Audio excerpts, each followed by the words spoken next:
Welcome to the How to Be Awesome at Your Job podcast, the show where brilliant professionals share how to sharpen the universal skills required to flourish at work. Enjoy more career fun, wins, meaning, and money with your host, Pete Makaitis.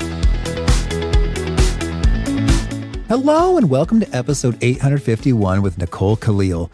Nicole is the confident Sherpa, and she's got some excellent wisdom on how to reclaim your confidence, practical tips, tricks, tactics for how you're running your brain and interacting with the world. So you'll learn 1, what confidence really means, 2, the 4 questions to ask when you have low confidence, and 3, how to build trust within yourself. So if you want to check out the show notes or the transcript or the links to items that we've referenced, please pay us a visit over at awesomeatyourjob.com/EP851. And if you're over at awesomeatyourjob.com, take some time, spend a while, check out the goodies like the transcripts and the show notes and the episodes tagged by the topic and competencies and the cool email goodies. We've got a lot of handy resources at awesomeatyourjob.com, and I'd love for you to love them.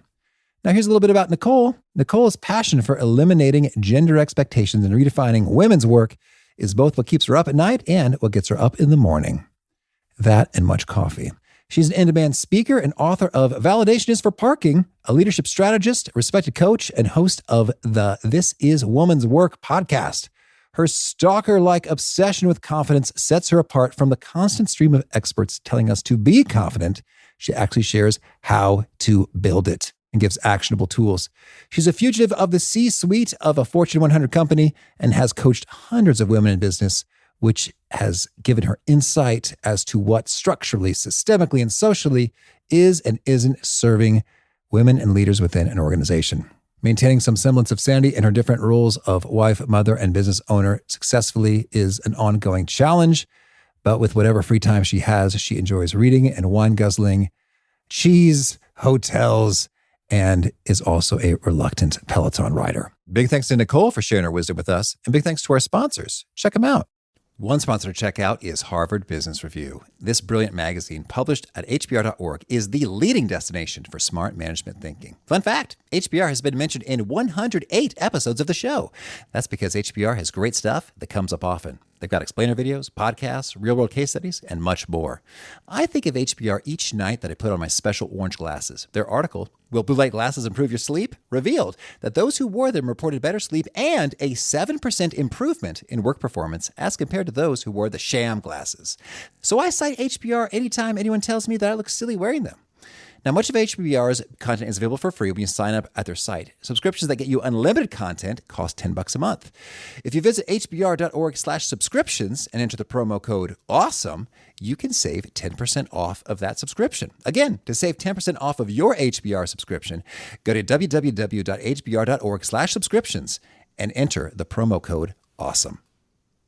And big thanks to our sponsor, Acorns. Acorns makes it easy to start automatically saving and investing for your future. You don't need a lot of money or expertise to invest with Acorns. In fact, you can get started with just your spare change. Acorns recommends an expert-built portfolio that fits you and your money goals, then automatically invests your money for you. NerdWallet.com, whom I love on these sorts of matters, gives Acorns a whopping 4.7 stars and says, quote, if you want to make the most of your spare change, there's no better place to do that than Acorns. Head to acorns.com/awesome or download the Acorns app to start saving and investing for your future today. And we got a legal disclaimer here. It may not be representative of all clients. Tier 1 compensation provided. Compensation provides an incentive to positively promote Acorns. View important disclosures at acorns.com/awesome. Investing involves risk, including the loss of principal. Please consider your objectives, risk tolerance, and Acorns' fees before investing. Acorns Advisors LLC, Acorns, is an SEC-registered investment advisor. Brokerage services are provided to clients of Acorns by Acorns Securities LLC, member FINRA/SIPC. For more information, visit acorns.com. One sponsor to check out is Storyworth. Whenever I'm thinking about meaningful Father's Day gifts, Storyworth leaps to mind. Storyworth helps you preserve precious memories and stories from your father for years to come. Each week, Storyworth emails your loved ones a thought-provoking question that you get to help pick, such as, what's the bravest thing you've ever done? I personally love the prompt so much that I have refreshed Storyworth's questions page many times looking for more. Storyworth makes the writing process super quick and easy. All your loved one needs to do is respond to that email with a story, and then you get a quick copy of that. And after a year of this fun, Storyworth compiles your loved one's stories and photos into a beautiful keepsake hardcover book that you'll be able to share and revisit for generations to come. Families love Storyworth so much, they've got 25,000 five-star reviews on Trustpilot and have millions of stories preserved. So give all the fathers in your life a unique, heartfelt gift they'll all cherish for years. Storyworth. Right now, you can save $10 on your first purchase when you go to storyworth.com/awesome. That's storyworth.com/awesome to save $10 on your first purchase. Now, here is Nicole. Nicole, welcome to How to Be Awesome at Your Job. Thank you so much for having me, Pete. I am thrilled to be here. Well, I'm thrilled to be chatting, and I want to understand what's up with you and blue ink. That's so funny. I don't know why it makes me nauseous. Anytime I have to write in blue ink, I get this like sinking feeling. I don't know if I was traumatized by a pen in my past or what happened, but it just is not my thing. Must be black ink at all times. So that's when, if you're writing in blue ink, you get nauseous. Yes. Now, if you read blue ink on a screen or that someone else has written, is it fine? It's fine. It doesn't bother me. It's just when it's like coming out of the pen that's in my hand. Interesting. Yeah. What if you're like not looking at the paper while you write with the blue ink? You know, I haven't tried that hard to overcome this particular challenge or to like test it out. I just know, I mean, I have drawers full of black pens, so it doesn't happen that often. Haven't tested out if I closed my eyes or didn't look or if it's a certain type of blue or any of that stuff. Yeah, fascinating. Well, sometimes I think some documents, I've had to sign them in blue ink. Every once in a while, that comes up. Yes, it does come up. Typically, like when you go sign mortgage documents or things like that. And I just take a deep breath and work my way through it and keep my eyes on the prize. I do not like it. Okay. Well, I'm glad we established that. And I will not ask you to write anything in blue ink, but I will ask you lots of questions about confidence, one of our favorite topics here. So you have the title Confidence Sherpa. Is that accurate? Yeah. Yes. I love it. Thank you. I could see you in a large coat as I visualize. Exactly right. With the fur and that, right? It's more interesting than founder or the more traditional titles. And I think it's a little bit more telling about what I'm passionate about and also how I see my work climbing the mountain along with you, as opposed to somebody standing at the mountaintop telling you what to do or how to do it. Okay. Now, when it comes to confidence, I'd love to hear, is there any particularly fascinating, surprising, counterintuitive discovery you've made about confidence in your years of working in this space? Definitely, yes. But I'm going to start with probably the most surprising thing is I think most of us don't have enough confidence because we literally have no idea what confidence is. Okay. It's one of those words that's been thrown around left and right and leveraged and utilized in so many different ways that I think it's somewhere along the line lost its meaning. So I went back to the etymology, the root of the word confidence, to try to really understand what is it that we're talking about? What is this ever elusive confidence that we're all trying to buy, produce, seek, create? And ultimately, the most surprising thing to me about confidence is it wasn't what I thought it was. I thought confidence was a little bit more associated with arrogance or ego or courage or feeling good or being attractive. Ultimately, confidence is firm and bold trust in self. The root of the word confidence is trust, faith, belief, and any translation to any language. If you look at where confidence comes from, even if you look at the iterations of the word, like a confidant, it's a close, trusted friend, confidential, a confidence con, or a con artist, the root of it is all about trust. So at least for the purposes of my conversations, when I talk about confidence, I'm talking about firm and bold trust in self. Yeah, I think I could just sit and meditate upon that for a few minutes. It's a big one. Because that in and of itself is juicy. Because some academic definitions is like, okay, technically you've distinguished that from some other constructs. Great job, Professor so-and-so. But this is weighty. It's big. It felt really big to me. And even today, I find myself using the word wrong or thinking something's going to bring me confidence that doesn't, or because my whole life, I've been socialized to believe it's something else. And as a woman, I think there's a little bit of a nuance that tells me that my confidence is wrapped up in how I look and how other people perceive me. And that flies completely in the face of this definition of firm and bold trust in self. And as I chew on this definition, as I think about trust, it's almost like, well, to what end? I mean, I trust that I'm not going to burn down my office. Right. I am 100% confident that will not happen today. At least not today. I have a jet boil. Don't tell my landlord. I only use it outside. But so tell us more about that. Trust in self to do what? Or just for everything?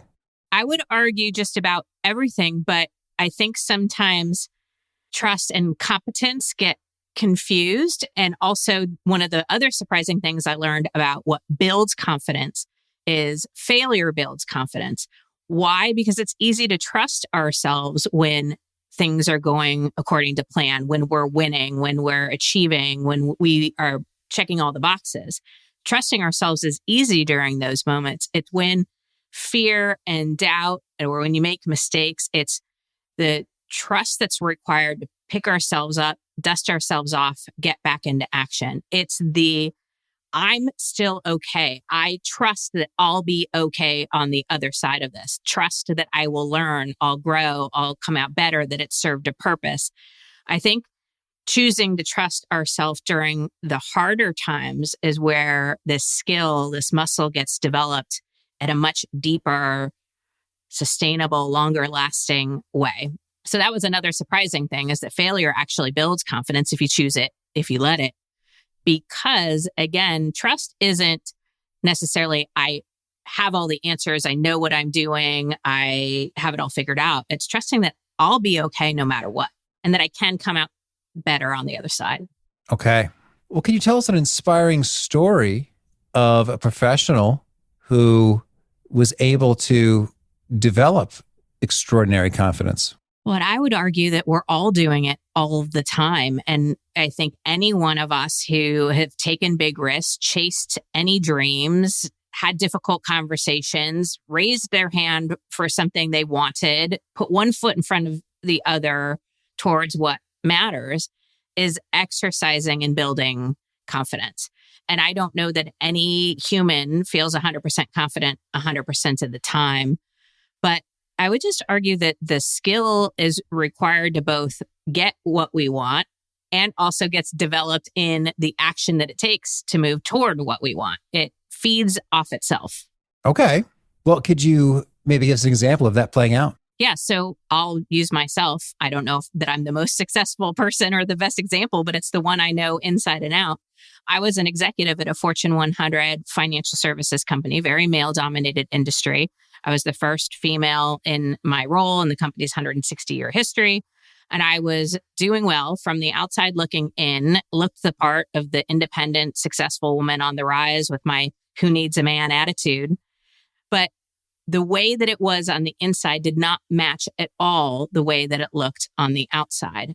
I was living for the validation of others. I was chasing the next promotion, the next achievement. And I had this false equation in my mind that if X happened, and fill in the blank of X with whatever you want. If I fit into a certain size, if I bought the right car, if I lived in the right house, if I got a certain level of income, whatever it was, when X happened, then I would feel confident. That never worked. I would get the thing or achieve or accomplish, and I would feel temporarily satisfied until all the feelings of fear and doubt and whether or not I could do the job, whether or not somebody saw me a certain way, came rushing back in. And I began to realize that my confidence was tied to everything and everyone outside of me. I had my confidence living out there. And in doing the work that I talk about in my book and really focusing on this true definition of confidence and all the things that build confidence, all the things that were chipping away at it, and doing this work, I uncovered that the role that I was in at the company that I was at was ultimately not where I wanted to be anymore. There wasn't anything wrong with it. I could have been retired there and been successful and all that, but I wasn't living my true purpose. I wasn't doing what I felt I was really put here to do.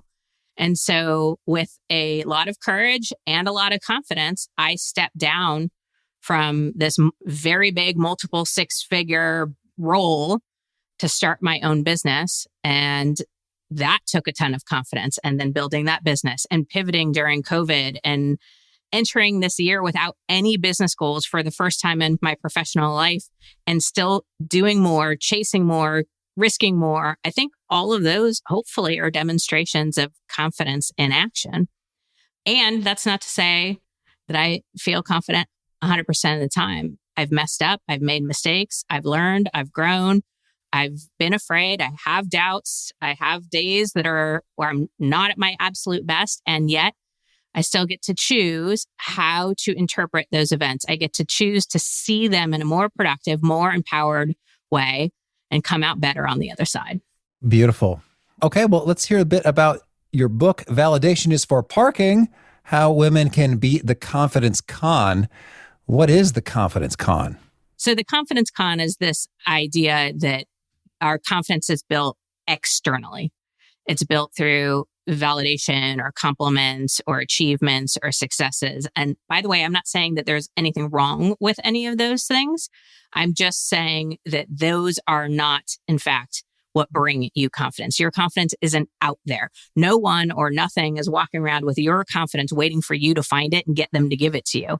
Your confidence is an inside job. It's an internal thing and skill that you can develop and grow anytime you want, which is contrary to the messages I think we receive very often out there. So I call that false messaging the con.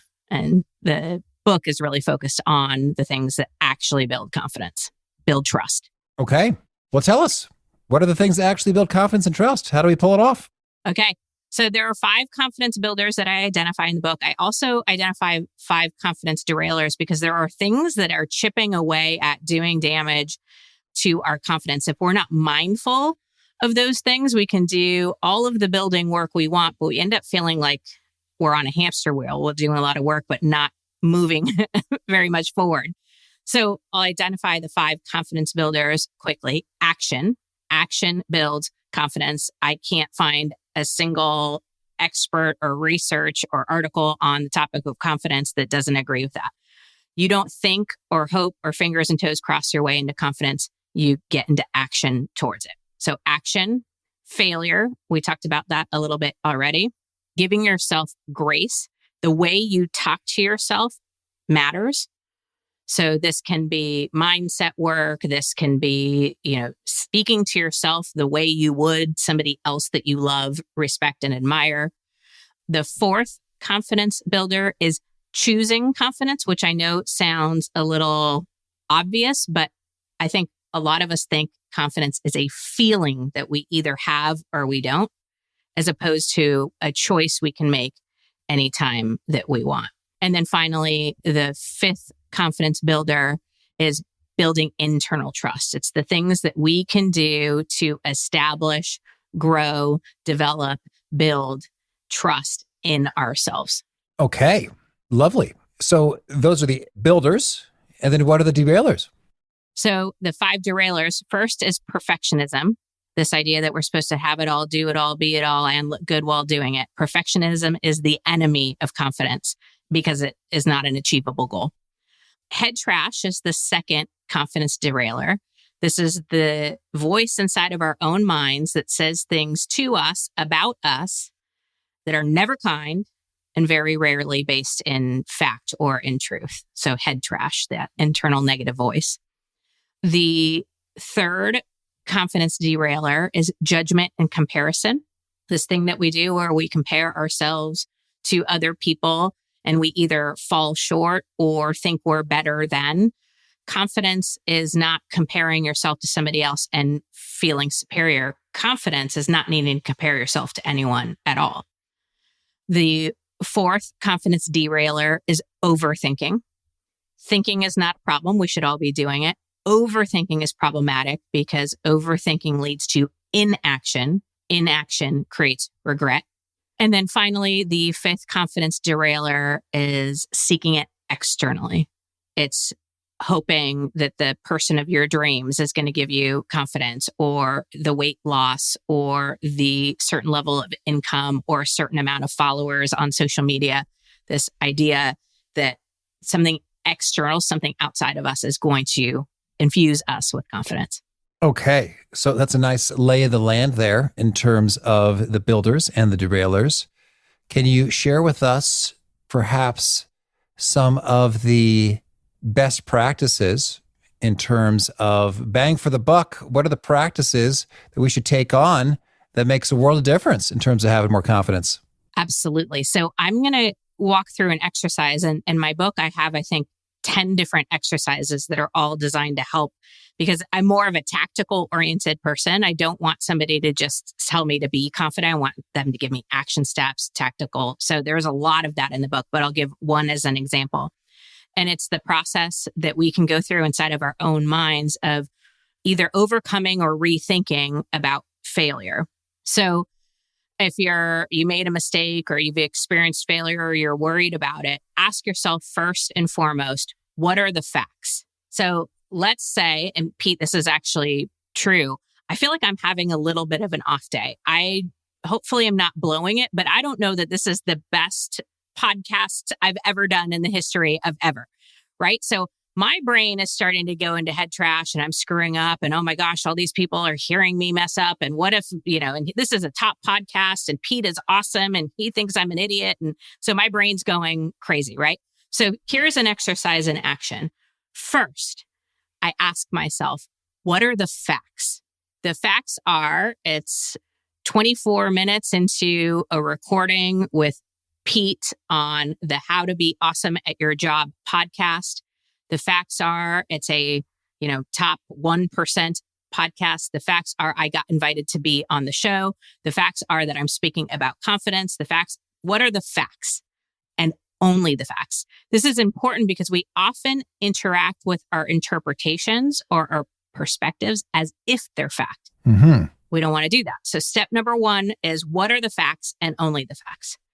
Step number two, what am I making up about the facts? I'm making up that I'm having an off day. I'm making up that I forgot to mention this. I'm making up that I spent a little bit too much time explaining that. I'm making up that I'm the worst guest you ever had. I'm making up, right? And for a lot of us, what we're making up is a negative, disempowered, unproductive version or interpretation of the facts. It doesn't support us. It doesn't help us in moving toward what we want, what matters, the risks we want to take, the dreams we want to chase. Okay, so that's step number two. What am I making up about the facts? Step number three, is there a different, more empowered, more productive way to see it? Is there a different interpretation of the facts other than the one I made up?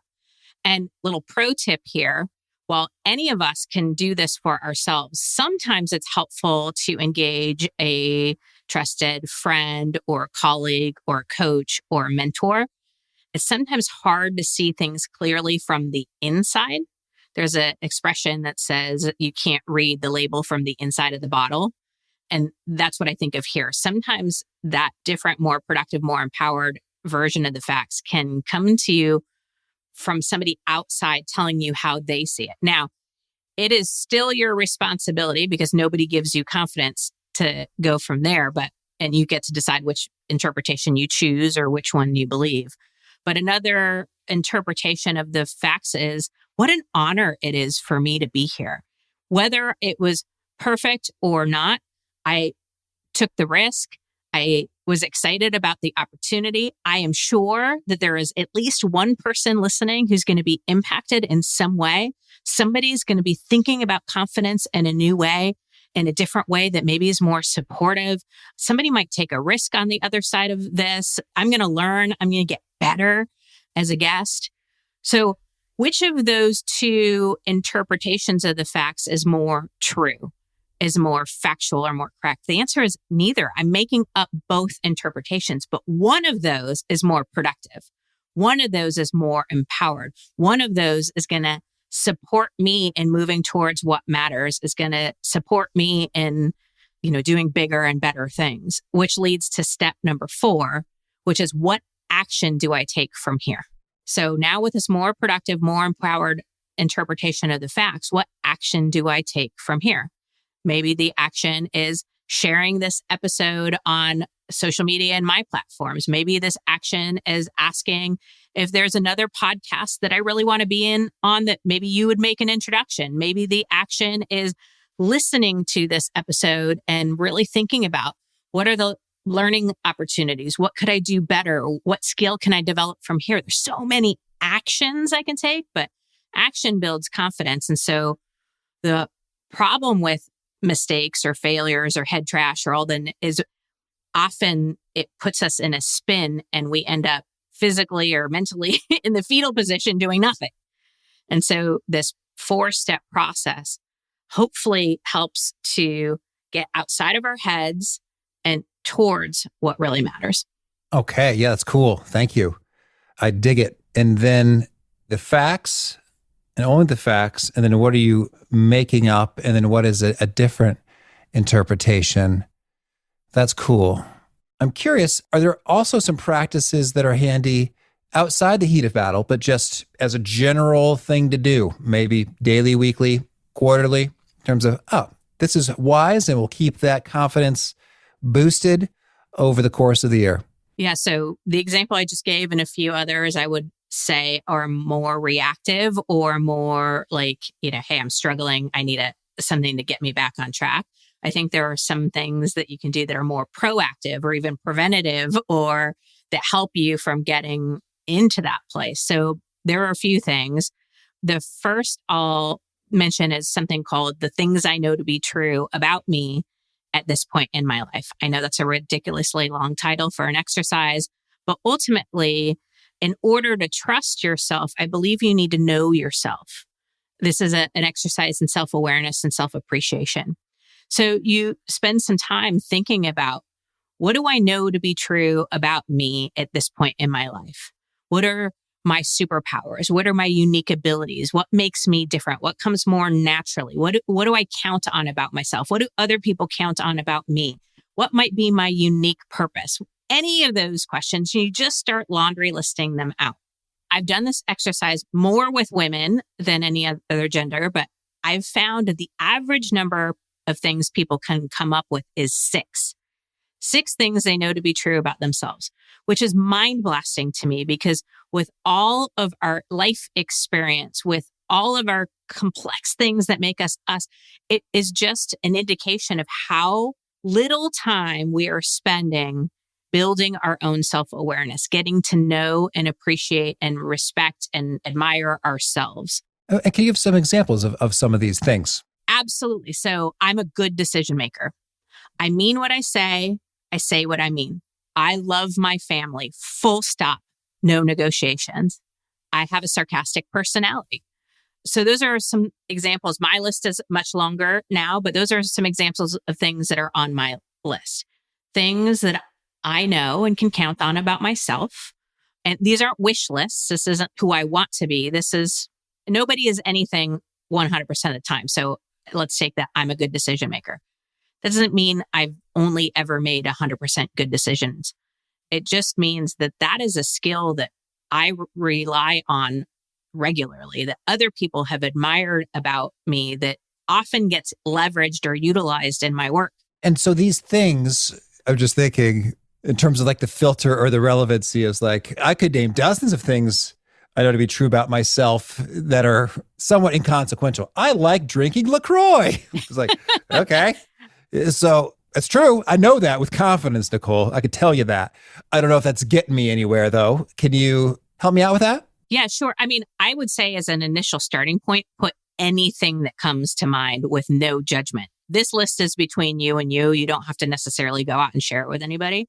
I would, as a starting point, lock yourself in a room or go outside with a beautiful view and fresh air, wherever your mental juices get flowing, and just allow yourself to ask the question, what do I know to be true about me at this point in my life? And if I love LaCroix ends up on the list, let's leave it there for now.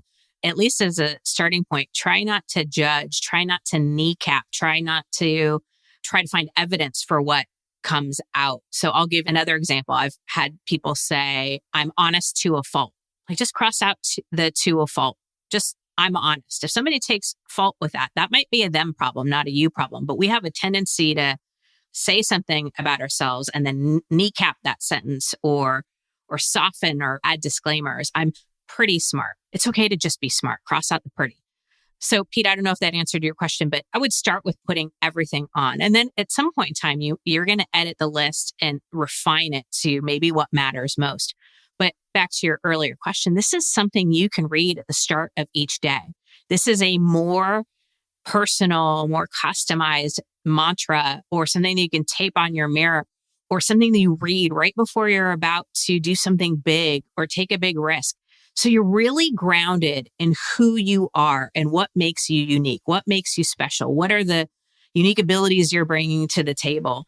And my hope is that it encourages you to trust yourself because you're grounded in what you can count on, but it also encourages the risks. It's also a good thing to go, well, I want that. What of what I know about me supports me doing that? So for example, I launched my own podcast. That was really scary for me. But my things I know to be true list encouraged me. It aligned with this thing that I wanted to do. So it made it clearer for me that I knew I was going to be able to make it happen. This is really cool, Nicole. And I'm reminded of a conversation I had with Hal Elrod, who wrote The Miracle Morning, talk about 6 morning habits, about affirmations. And he really emphasized making truthful affirmations as opposed to, I am a money magnet and money flows to me effortlessly. You're like, no, it didn't. I really had to hustle to get that money. And so if you start not so much from how can I affirm myself, but rather, what do I know to be true?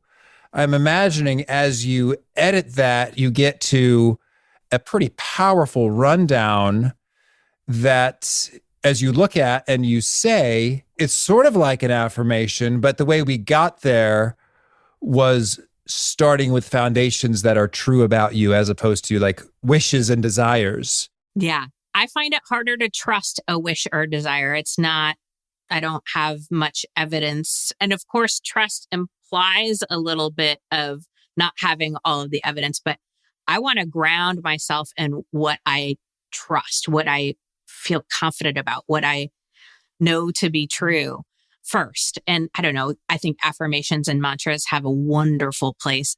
The more aspirational ones or the ones that, as you mentioned, just hasn't resonated with me personally. I am not suggesting that people shouldn't do it or that it doesn't work.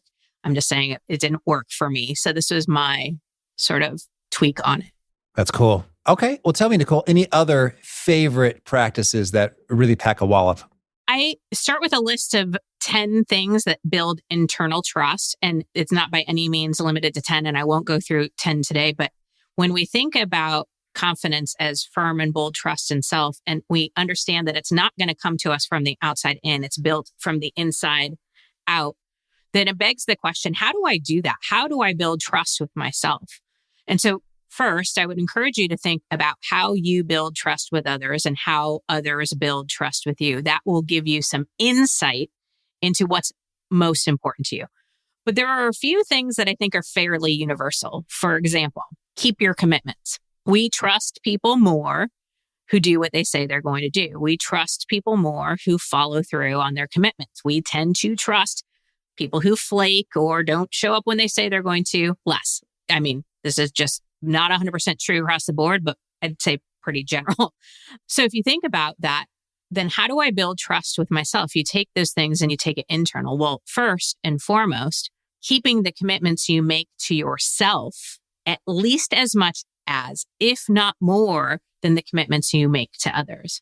I think so many of us follow through on the commitments we make to our colleagues, to our bosses, to our children at a much greater level than the commitments we make to ourselves. And unfortunately, that's doing damage and chipping away at our own trust. We also have the tendency to overcommit, and that can be problematic as it relates to building trust. Now, again, perfectionism is the enemy of confidence. So this isn't about keeping 100% of your commitments 100% of the time, but it is about doing it more often than not. That's how we build and grow trust within ourselves. Some other examples: standing up for yourself builds self-trust. Speaking your truth, saying what you mean, meaning what you say. Communicating boundaries can be a big trust builder. Being your own hype person. There are so many examples, but it's really thinking about what matters most to me as it relates to trust, and then turning it inward and thinking about how do I do this with and for myself, for my own confidence. Well, now I'm intrigued, Nicole, about any number of situations. We had on the show Carol Kaufman, who had a great question. Who do I want to be now in terms of different circumstances? And these are Pete thoughts connecting.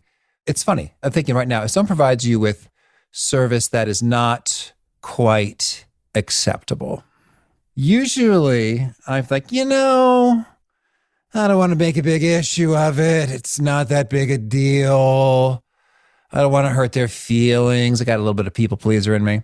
I don't want to hurt their feelings or put them on the spot. And really, I'm so blessed in so many ways. Am I really going to make an issue over this carpet isn't cut quite right? Or, they forgot something with my restaurant order. And so usually I kind of say nothing.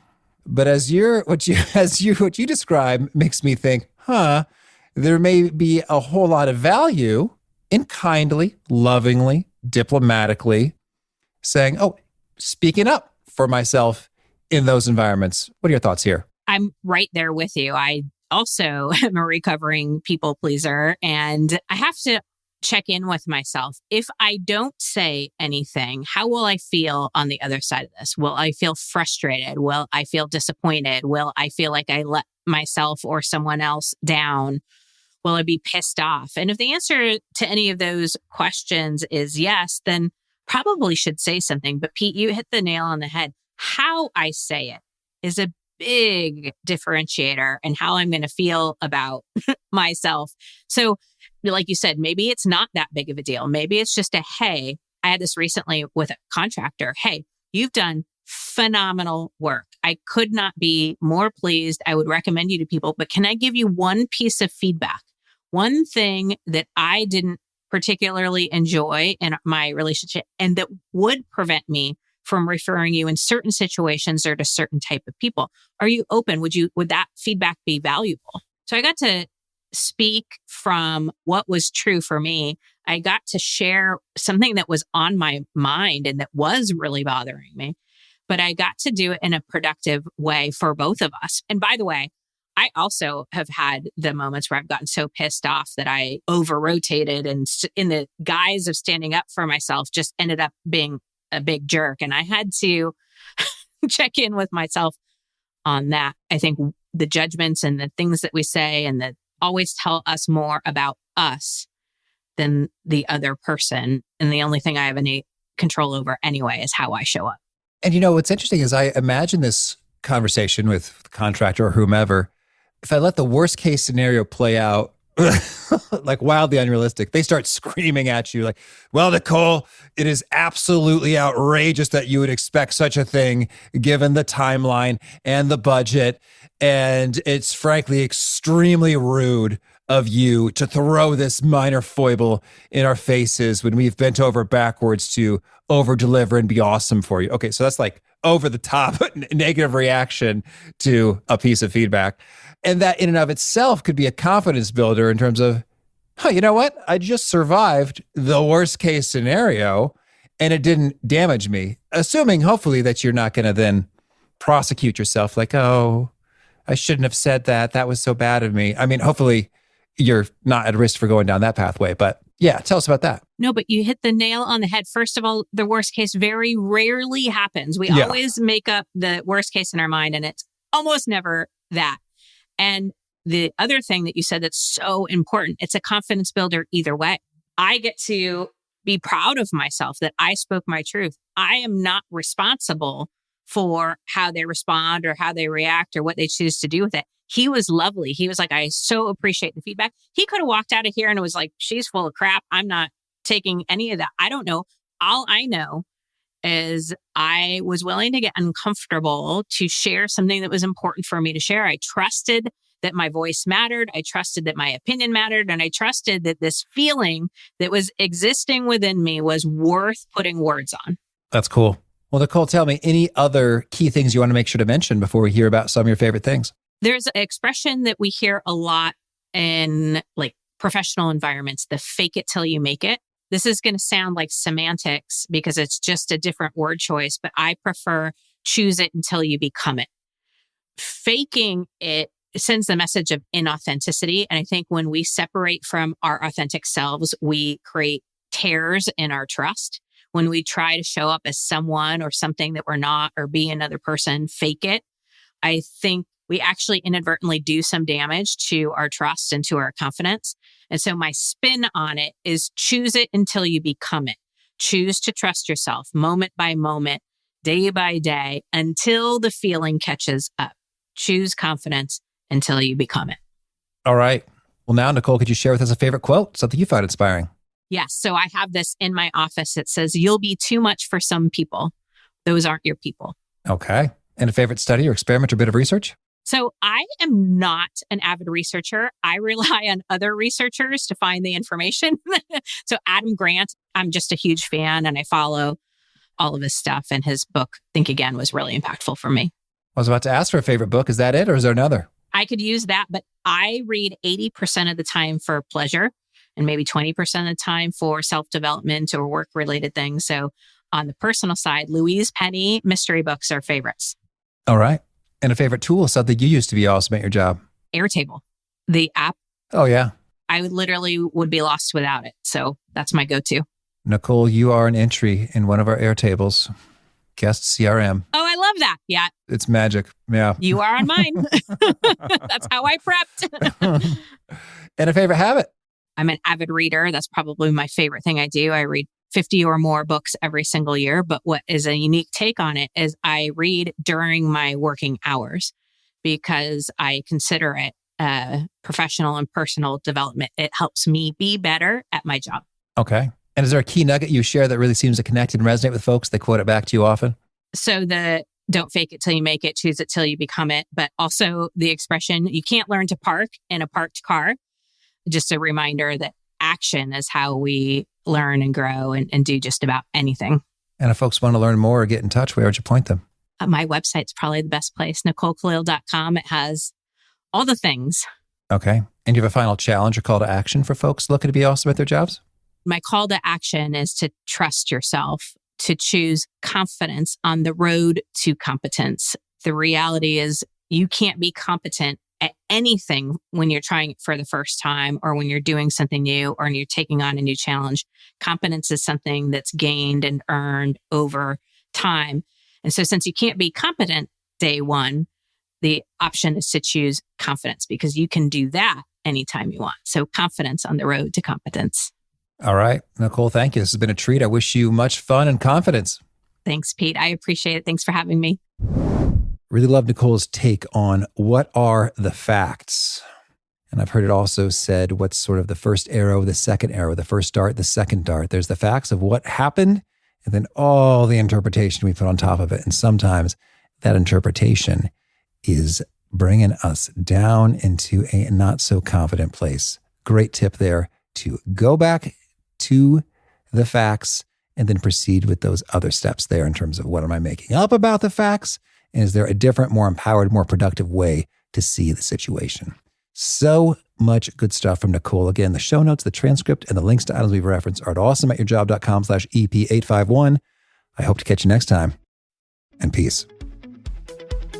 Thanks for listening. To get the most out of the show, we recommend 2 key things. First, check out the extra resources at awesomeatyourjob.com. You can find this episode's transcript and links, as well as the perfect episode for your situation. You can search the full text transcripts of hundreds of episodes or explore episodes tagged by topic and competency covered. Second, subscribe to the podcast and get future episodes automatically. You can subscribe by telling Siri and several other smartphones and speakers, subscribe to the How to Be Awesome at Your Job podcast, or by tapping subscribe in your podcast player of choice. If you'd like some extra help figuring out podcasts and how subscriptions work, visit awesomeatyourjob.com/subscribe for guidance. Hope to catch you on the next episode of How to Be Awesome at Your Job. Look around. You can find cars like these on AutoTrader. New cars, used cars, electric cars, maybe even flying cars. Okay, no flying cars, but as soon as they get invented, they'll be on AutoTrader. Just you wait. AutoTrader.